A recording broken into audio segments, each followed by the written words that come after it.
Flore Square, le téléphone. Allô, allô, allô? Et je lui fais ma cour. J'ai découvert enfin l'amante que nul soupçon n'effleure, la femme docile, souple à ma fantaisie et dont je ne me lasserai point. Quand je le désire, et selon mon caprice volontaire, elle est blonde ou brune ou rousse ou toute parfumée de poudre.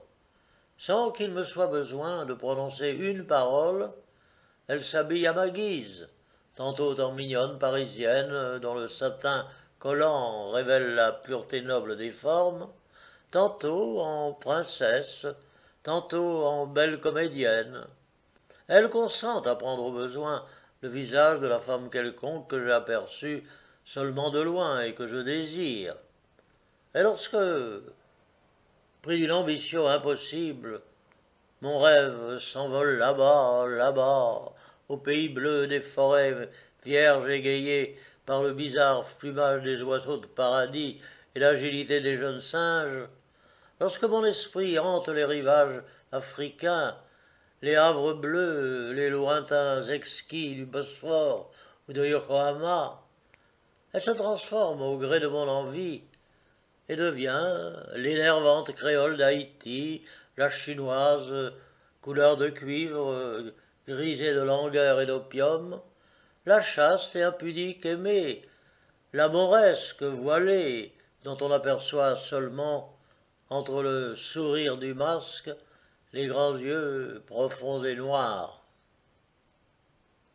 Bref, elle est ma maîtresse, ou mon esclave. Allô, allô, allô? Et soumise. Au premier appel, elle se hâte.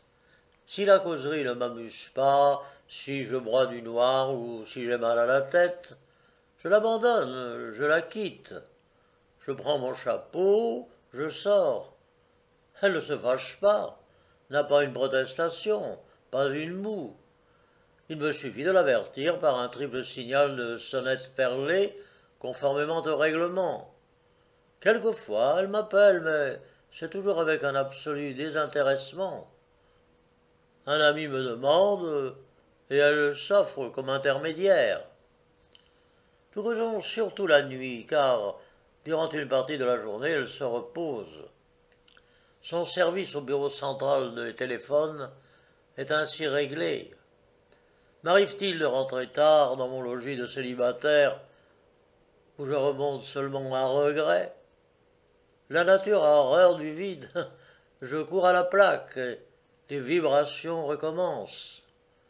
Grâce à elle, chaque soir, une voix de femme me souhaite la bonne nuit, le repos, les songes, fermant ma journée par un peu de charme et de grâce. Son « bonsoir, mon ami » m'a fait souvent oublier les misères, les écœurements de l'existence quotidienne. Spirituelle et gaie, elle rit d'un bon rire heureux, d'un rire d'enfant, qui me fait deviner de jolies dents et des lèvres fines. Et cela me fait du bien de l'entendre, son rire, car je me sens le cerveau abruti par le travail, ou le cœur noyé de spleen. Allô, allô, allô? C'est toi? Oui, bonjour, bonjour. Je me rappelle délicieusement le jour des aveux.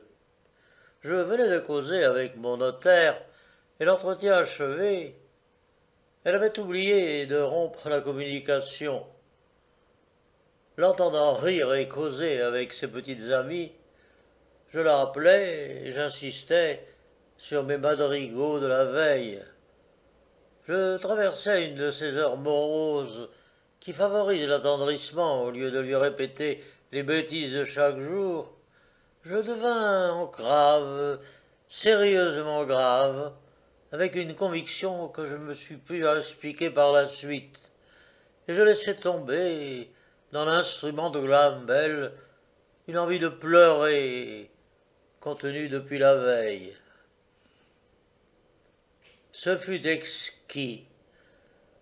J'eus l'aplomb de me plaindre, de lui parler de mon isolement, du néant stupide de ma vie de garçon. Elle se révéla bonne comme du bon pain, me donna des conseils de sœur aînée, poussa la complaisance jusqu'à me gronder.